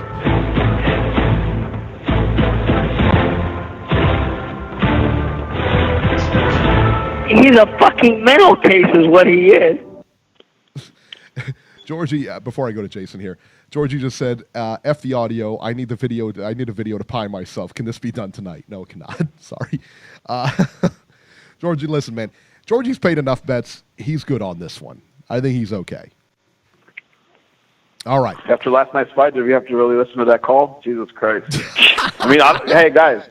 Also, Eric, while I'm going on this rant, please Google what Ortiz made. It wasn't 500. I think it was 600 plus. Like, he got some UK money and back end. He probably made $1 million around. But he should have taken that fight. But I'm not going to bash a 40-year-old for not taking it on a 6-week notice. If he doesn't want it, fuck him. Andy Ruiz says he's ready. And I just looked at Andy Ruiz's fucking Instagram stories. He says I'm buying a new mansion, so it sounds like he's got the new fucking fight or something. He's showed like a huge mansion with his family. So it sounds like he's gotten the fight. So good for him. I like him. And he just got a fight like what, last week? And Ortiz is 40. If he doesn't want to fight on 6 weeks camp notice, and they want to make excuses, good for him. Yeah. Like I don't remember when we started bashing fighters when they turned down fights on short notice. I mean, who cares what he was offered? If he doesn't want to fight, fuck him. That's it. They said they lowballed him. That was the problem. They said they lowballed him. That was the problem. But that Dade Promotions idiot. That's what happens when you have idiot promoters like these fucking Miami promoters. You shouldn't have promoters like that. You should let Heyman handle your fucking. Heyman got the Brazil the AJ fight. He got Brazil like $3 million. He got Martin like $5 million. You don't think if they called Heyman, he would have gotten Ortiz $5 million? He would have done it like that. But now Eddie says Heyman's ready to send Andy Ruiz. So Heyman's not blocking Andy Ruiz. He can go. And he just signed with PBC. Like he was on PBC. It's crazy. Now he's got Dade Promotions, and then he's got a manager, then he's got an advisor. He doesn't need a fucking promoter. All he needs is Al Heyman and a manager. That's it. But these guys are fucking stupid. I don't even know why they have a promoter. That fight was fucking horrible, man. I don't know. I mean, somebody like even I've seen some fights when they're sometimes when they're not fighting, somebody like Jacques will be like, "Come on, guys, let's fight. Pick it up, pick it up." I've seen Jacques actually do that. Yeah. Last night's ref was yeah. Kenny Bayless was the ref. He's too nice. He would never say some shit like that. So and Broner and fucking Easter's idol is fucking Broner. So I mean, we know what's going on there. He's fucking horrible. Everybody was like cheering for him. Everybody in the corner like, "Oh, Easter Bunny," you're hugging him and shit, man. That was fucking horrible. I don't know what. I hope they don't get another main event. It was like, now the rating is 200K. It's already out. It's pretty bad. For that that and also guys, people are back. No. The ratings last night for the show, Showtime. Oh, yeah, I heard the ratings for the pay-per-view were like 200,000. It was terrible. No, but listen, Eric, have you noticed how every fucking reporter has been silent all week because it's a top-ranked failure, so nobody's opening their mouths? It took Lance Pugmire till Thursday to open his mouth and be like, from what I'm hearing from my industry sources, it's around 150. When it's PBC pay-per-view, on Tuesday fucking evening, Dan, Lance, Kim all reported, but nobody reported it. Have you guys noticed that? Nobody's reporting it. Have you guys noticed it? Or just me? Well, didn't they let that? I mean, yeah, it's kind of weird. They got a gag order on them. But wasn't that a good pay-per-view though? I don't think so, dude. It was all mismatches. No. I'm talking about the Spence Garcia, that pay-per-view when they reported that. Yeah, it did very well. They got some pretty good numbers. Did very well, yeah. They reported it Tuesday night. It was 350, and now they said it's almost up to 400. And Bob is bullshitting like, oh, it's not 150. There's digital buys. Spence and Garcia was available on digital too. You could have bought it for $70 on FoxSports.com. So Bob is always fucking bullshitting. Also, there's this account on YouTube. On Twitter. It's like a analytics account. They do all these analytics about boxing and all this fucking ratings. You should go check it out. It's called BKLYN Brawler. Look at this. Let me read you the stat about boxing. That's a good what's going one. on. It is good. Yeah, he's got a lot of good stuff on there. Let me show you. It says through 421 of this year, Americans have consumed over 2.1 billion minutes of live boxing events among major sports networks. Here's the percentage breakdown. Fox, 46%, Showtime, 13%, FS1, 18%, ESPN, 21%. So fucking PBC controls 76% of the boxing content on national television in America. Can you believe that shit? 76%. That's why fucking Bob is fucking losing his mind because he didn't think this was going to happen. He thought because ESPN was behind him, he was going to be number one, but they can't even break 200K pay-per-view with Crawford, and that's their biggest star. So, that's why he's so pissed. And, I don't know what's going to happen with them. And basically, Crawford has stunk out two. Basically, Crawford has stunk out two pay-per-views. He couldn't sell. He couldn't sell the Postol fight, and he couldn't do this one. Yeah, but look who they put him in against. They put him in against Postol. Even when he promotes, he's so standoffish, man. He's so standoffish in interviews. He's so standoffish. Yeah. It's just like a chore to him, Let me ask you a question. How many interviews did you see Crawford going into that Khan fight? I saw Khan doing all the promotion. Like two or three. I saw Spence do like 15 or 20, dude. I saw Spence doing on Fox. I saw. Spence regular media. Did you see Spence at last night's fight? He was everywhere he went. Yeah, he was fucking vocal. I love that shit. He called Bob out. He's like, he said Bob needs to go back to the drawing board and start promoting fucking Crawford like he promotes Lomachenko. I love that shit, dude, because that's the kind of shit we say on the show. Did you see? That's the kind of shit we say. Did you see all the fans? All the fans wanted pictures with him and everything. He's really becoming popular. He's man. the it guy now. That's right. He's the it guy. Beeb, he's the number one guy now. Everybody considers him the top dog because he's always around Mayweather. All that fucking association of Mayweather, all that shit rubs off on you. Like, you gain Floyd fans and all that shit. Crawford hasn't gotten all the Floyd fans over to his side yet. but because he's around Floyd and them, he gets a lot of their fans too, and he's in Vegas.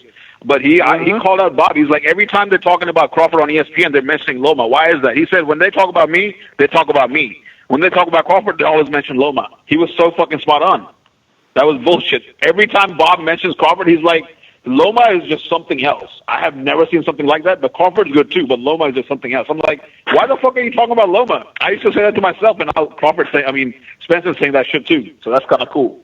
And I agree with him. If he's selling 150 fucking pay-per-view, and Spencer and Mikey just did 360 or whatever, I'm going to give him 40% is probably all Crawford deserves, but we know that fight's not going to happen. So it's kind of weird. I don't know. What did you guys think of Amir? I thought Amir just was looking for a way out, and I think he's probably going to get another big fight on PBC since his deal with Eddie's over. I think Al will bring him back. Amir versus Broner or something like that. I think so. You were saying he won't get a big fight. I think he will. He'll fight Broner. Yeah, he's like Broner, I think, where he's got a big enough name. You know what I mean? He's got a big enough name. So I'd like to see him fight Cal Brook and leave the stage. How dare you? His strategy is to always lose in America, but he doesn't want to get knocked out in the UK because that'll lose all bragging rights. He doesn't want to lose in front of the home fans. That's why he always comes here and loses and gets knocked out. Yeah, he'll never fight. So it's obvious. Please, Robbie. Yeah, he'll never will. Cal Brook versus Crawford might be next up. I mean, I actually said he should have fought him this time. Cal Brook was a way better fight, I think. Cal Brook is more solid and more fresh than Amir, I think. Because, guys, before this pay-per-view, nobody mentioned that Amir Khan was getting wobbled and fucking hurt by Sammy Vargas in his last fight. I'm like, how can this guy even be pay-per-view worthy when you're fucking getting wobbled by Sammy Vargas? Like, that's fucking ridiculous. I don't know. Even at least Mikey's never been lost or been knocked out, even though he was a smaller guy. He was a fucking pound for pound type guy. So that pay-per-view made sense. Also, guys, what about a Loma versus Burchell? Is that ever going to happen? Because I know Devil Heyman, he's not the one who promotes Burchell. So why isn't that fight going to happen? Robbie, can you explain that to me? Since Tank is ducking Loma. When is Loma versus Burchell going to happen? I don't know. Robbie, I don't know. Have you ever heard Loma call? Have you ever heard Loma call out Burchell? Have you ever heard Loma call out Burchell, Robbie? No. Ever? Doesn't call out anything. Why is that? You think? Why do you think that is? There's no money in it. Not a big money fight. Come on, man. There's no money. There's no money in Rigo or Sosa or Mariaga. Come on. I mean, and fucking Loma doesn't care about money. He said, I want to see Burchell versus fucking Loma. I think. They don't care about legacy. They care about money, but he's getting guaranteed like $2 million from ESPN, so he's good. When I go to work tomorrow, I'm going to tell my boss, you don't have to pay me. I'm only concerned about my legacy. I'm only concerned about my legacy here at my job. I'm only concerned. When I retire, I want a plaque on the wall. That's all I care about. Oh, my God. I want the brick with my name on it. Did you guys see all the champions on Fox Sports TV show, the PBC Inside? They were like Plant, Leo, Mikey, all in studio. Did you guys watch that segment? I actually saw that. So corny, son. That was pretty cool. Everybody was like, I think it's good that they promote it, but those segments are so corny. That whole show is corny. Porter is learning on the job. He's kind of learning on the job. They're putting him in the prime position. But yeah, that's kind of cool. ESPN isn't doing anything like that. Fucking Max Kellerman's just standing in front of the camera talking about boxing history and shit. I mean, we don't want to listen to that. Bring the fucking boxers on. That's what I want to see. Nobody wants to listen to Max, that's for sure. Hey, Nacho just said that Burchell is promoted by Zanfer. Beltran needs to make the deal with Top Rank for Loma. So okay. Loma needs to call him out. Why isn't Loma calling him out? I mean, he needs to fucking build the fight up. I mean, shit. He's fucking bullying Tank, who's a 130-pounder who's not even in his division. He's like, I'll go down for Tank. I'll fight him for free. How about you fucking fight Burchell, motherfucker? He's in your division. No, that's why I don't like this phony shit from Loma. I thought Tank would knock him out. Tank should knock who out?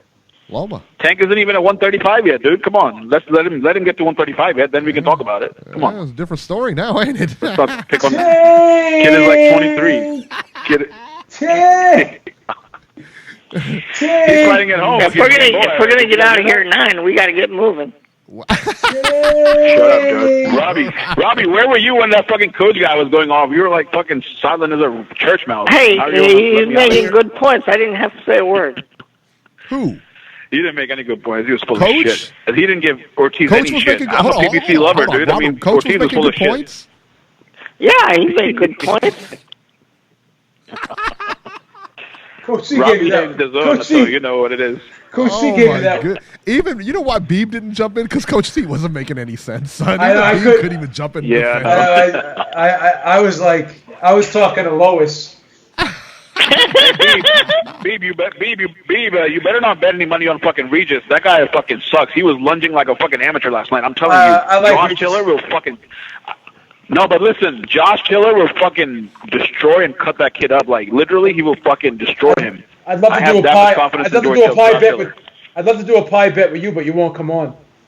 Yeah, he's got a point. Yeah, but why don't you Beeb, bet did you see him lunging last night like an amateur? Come on, What? If Josh that Tiller fight is too comes to- sharp if for that shit fight like that. comes He'll to fuck pass, him why up. don't you bet him? We'll do it. Bet him for what? I'm not tying myself for stupid shit like that. He never pies himself anyway. He does like a fucking spoonful of shaving cream and puts it on his nose. That's some weak ass shit anyway. That is pretty weak, dude. I gotta be honest, man. That the pie you do is pretty weak. The pie I did, I filled up the whole thing and boom, the pie you did was real weak, son. Weak written all Did you guys over. watch Canelo versus Jacobs 40 Days on the DAZN YouTube channel? You guys watch that? I haven't watched. I LeBron haven't, James directed.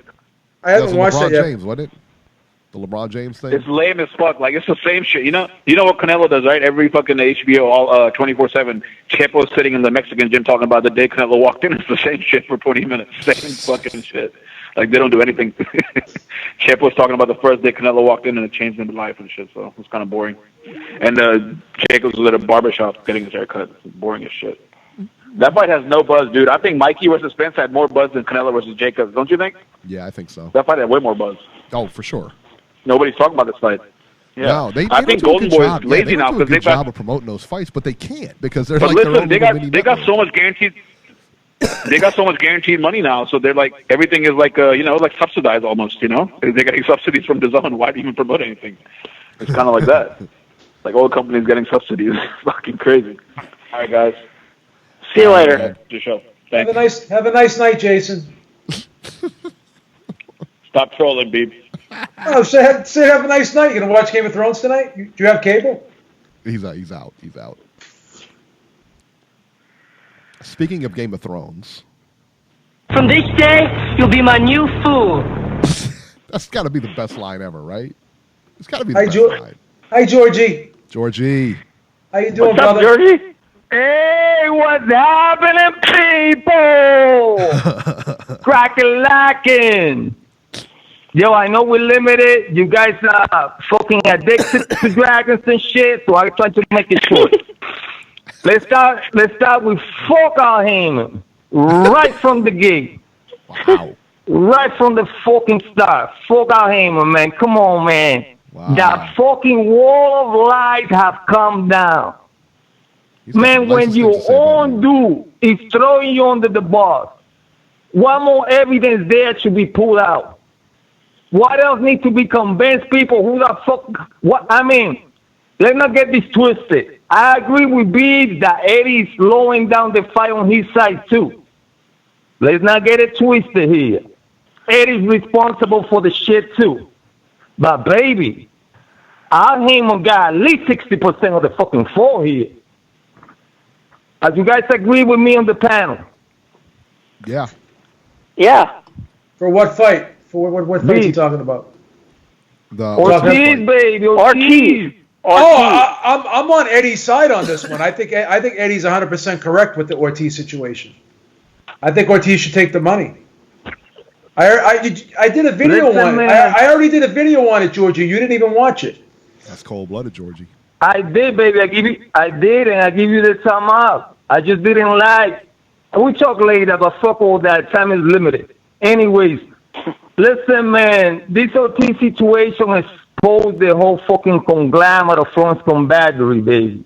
This is why I always come here, and I just don't talk boxing with anybody if they don't accept the fact of the sport being corrupt and being fucked up. Yeah, it's And political. how these generations, It's political. how these generations come. Hello? Yes. Go ahead. Go ahead. Listen. Oh, no, because I heard something in the background. I thought people were saying something. But anyways, It's the what I'm guys at saying is Rikers. this. The next generation are coming fucking getting used to this. They will never see these motherfuckers fight on their prime, and they're gonna get used to it. Used to it, baby. Like nothing, like it's the normal, like you know what I'm saying? All heads like we are, the being around. We should make a stop on this. In every fucking show. Every show. Make them stop. Eddie Hearn should fucking, all these negotiations should be public. Right the fucking way. While Eddie Hearn saying that he's going to spoil the Ortiz side, look at how the Ortiz side came out fucking spilling the beans right away when he said that. That's what's going to take. Every fucking offer, every email, every call, every smoke signal, every fucking telegram, every fucking whatever, expose, my nigga. Put it on the public. That's the only way we're going to find out who the fuck is blocking all these fights. This shit is crazy. You guys need to make more shows about this. Everybody, listen, I see many videos about this Ortiz shit. I'm perplexed how my Ringside, my beloved Ringside Reporter, is not making no more shows about this. This is the talk of the town. What do you want to see? Every video I see, Matt, on the Ortiz debacle. We cannot have no 8-minute bullshit. You guys need to put at least 2 or 3 shows. The whole week, you guys missed out big time. You would have more ratings, more thumbs up, more subscribers, but we didn't have no Ortiz fucking titles. Just don't get it. Are we trying to grow the channel or what we do? Lois, Yellow. Schedule some Luis Ortiz shows, Lois. Beeb's blow up doll again. Stop! That's misogyny. Misogyny? Calling her what she is. She's a She's a human being. She's a human being with flesh. Hey, Lisa's real, Beeb. Come on. Disrespect her. We have to strike the middle where it's hot. We have to strike when the shit is hot. We cannot wait 2 weeks from now. Don't sleep on the switch, people. Don't sleep on it. Let's progress this shit. Come on, it's a little frustrating seeing everybody else getting all these views, all these thumb up, all these subscribers, everybody talking about this. Everybody. Why would you guys not make more shows about it? It's heartbreaking. Notorious. Thank That's you pretty so much I gotta say. What's happening, people? That's all Listen, that's all I gotta say, people. I know you guys gotta watch your dragons and shit. Anyways, everybody out there, support, donate. Hopefully the sky be on. If by next weekend on, then I put the video to the pipe and I surrender my title. Because if I don't take that pipe, I don't see how could it be any other pipe bets on place. And I'm holding on to the sky just because to try to give you guys more promo. Pretty much. Lois, set the love DVR. you, Beeb. Love you, Eric. Love you, fucking Robbie. Love everybody in the world. Support the channel. Donate everything you can. One love, I'm outing. All right. See ya. Georgie, we love it, man. Georgie's the best. You asked, did he love Lois? No, Georgie doesn't love inanimate objects. No, he does not. Stop, she's real. Hey, Lisa's real. I don't know about Lois, but I know Lisa is. You don't talk about that on the air, Robbie. I'm just saying, you know. The other guy got in trouble for that. Yeah, remember that? Hey, that's what happens, son. He doesn't like when you mention that on the air. That's it. Lois doesn't care, but Lois doesn't care. Lois, get the DVR. Lois, set the DVR. Grab me a Diet Ginger out of their fridge too, Lois. Thank you. All right, news and rumors this week. Of course, we just talked about the Louis Ortiz and claims that Hearn gave him a lowball offer. Came back and he says that, basically that he didn't really know about it. Him and his handlers didn't really know about it. So the promoters and everybody were kind of behind the scenes saying he was lowballed. But what is the case? Now, Robert, you said that he may be back in the mix. Is that correct? Well, that's what I heard. I heard that too. But, we're going to have to wait and see. There's too many stories about this thing. And you've got Andy Ruiz, on Instagram now talking about buying a mansion. So, I don't know. Did he sign a contract? Does he have the fight? The whole thing's a mess. I'll tell you the truth here. I'm kind of really excited if it's Ortiz, but I don't hate the Andrew Ruiz fight either. No, I don't hate it. Yeah, I don't think it's a bad fight. I don't think it's a bad No, I fight. don't. I mean, it's not my top choice I want to see, but, Who's the top choice? Ortiz? Top choice was Big Baby Miller, but, since he got caught with, roids, EPO, and just about every other performance-enhancing thing you could possibly think of, that ain't going to happen. Well, But, he effectively ended his boxing career is what he did, so. Well, I don't know. He's not going to get in trouble for it, so the only thing he did was lose a fight. But you're right. I mean, who's going to invest in him now? What promoter is going to invest in him? We'll see what happens. Yeah. Raphael seems to think he'll be fine, but I don't know.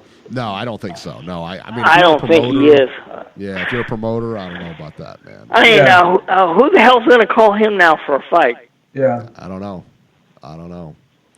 Let's see here. Pacquiao and Thurman could be possible on July 20th. I heard that fight is very close. Let's get that done. Yeah, let's get it done. The Mayan belt is on the line for Jacobs and Canelo this week. The Mayan belt, which holds about as much as my WWE belt that I got here. That's like the diamond belt. Yeah, the diamond belt, the Mayan belt. It's kind of cool, though. It looks like a Mayan calendar. It's all right. It's kind of cool. Please, okay. Triple G, your boy Robert. I want you to talk about this for a few minutes here. Your boy Triple G dumped Abel Sanchez. Just dumped him like yesterday's news, Robert. First of all, I heard you got. He dumped him. First of all, Eric, I heard your guys' show that you did on Thursday. Yeah. And how did my voice sound, Robert? Did I sound okay? No, it sounds like you got a cold, man. Sound silky smooth like usual? No. Please, Robbie. Anyway, and I would have said this Thursday, so I'm not saying anything out of school here. I totally, this whole situation, I got to blame Abel Sanchez. He's calling Triple G greedy because he signed a $100 million deal with DAZN for 6 fights. I think the trainer's greedy here. I mean, my God. I don't know what kind of offer Triple G made him, but, the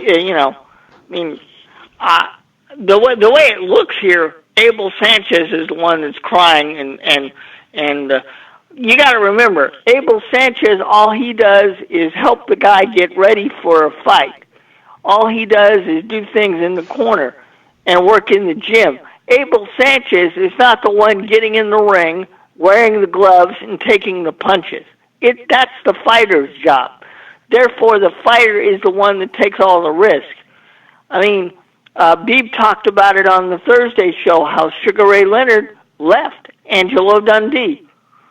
If Sugar Ray Leonard can leave Angelo Dundee, then Gennady Golovkin can leave Abel Sanchez.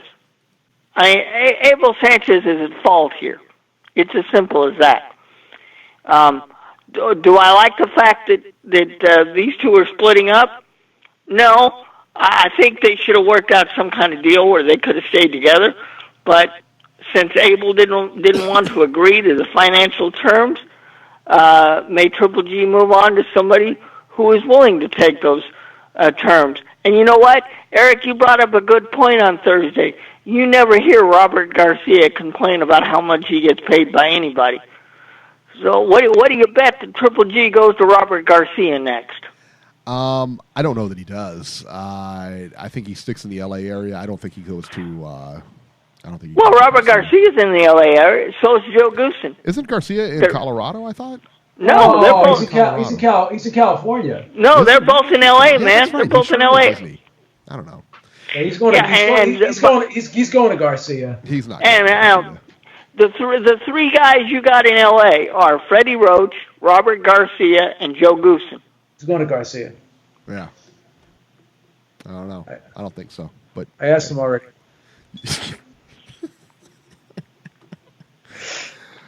Errol Spence and Sean Porter is going to happen this summer. I think, what is it, in June or July, Beeb? I think it was July. Let's get that done, yes. Okay. Oh, yeah.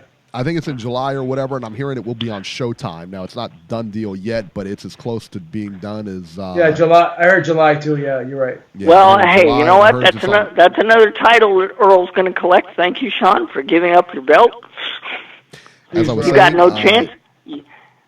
As I was saying, it's going to happen in the summer, and it will be on Showtime, not pay-per-view. There So you- that'll be good. There you go.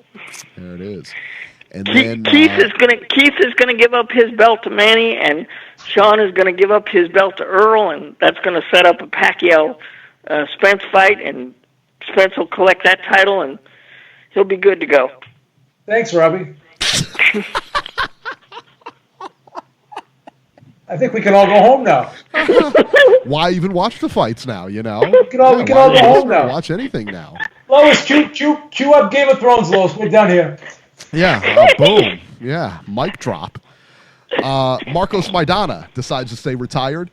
They were interviewing, I think, who was it, Robert Garcia about this, and they said they were working him like super hard, and they said that he just said screw it. He had a fight lined up and everything. He just said, nah, I'm done. And you know what? Good for him. Good for him. So hey, I'm glad he decided to stay retired. Because man, look, if your heart's not in it, then you shouldn't be out there. So there it is. And the WBO denies Hogan a rematch with Munguia. WBO sat down, they looked at the tape, and they said, nope, he's not getting a rematch. So there you go. That sucks. All right? I thought that, I mean, if anybody deserved a rematch, I thought it was that guy, you know? Yeah. Well, I don't think Munguia is going to be able to stay at 154 much longer. I think he's eventually going to go to 160 because from what I'm hearing, he's having trouble making the 154 weight. So there you go. There you go. All right, guys, we're going to watch some dragons kill some people. That'll do it for this edition of Ringside Reporter. As always, you can catch Robert on Twitter at Ringside Robert or call Ringside Robbie's Corner at area code 773-572-7781. The podcast will be there. If you want to leave me a message, just press pound and record your message, and I'll get back to you. There you go. You can catch Joe Habib on Twitter at JHabib1 and find our YouTube channel at RingsideReporterLive.com. I'm at Ringside73 on Twitter, and we will see you next week. Good night, guys. Make it fit meals. You have such shameless plugs. I mean, like, all the time. You're just like, you're plugging it all the time. What's the matter with you? Hey, are you going to get good kickbacks for that, Beeb?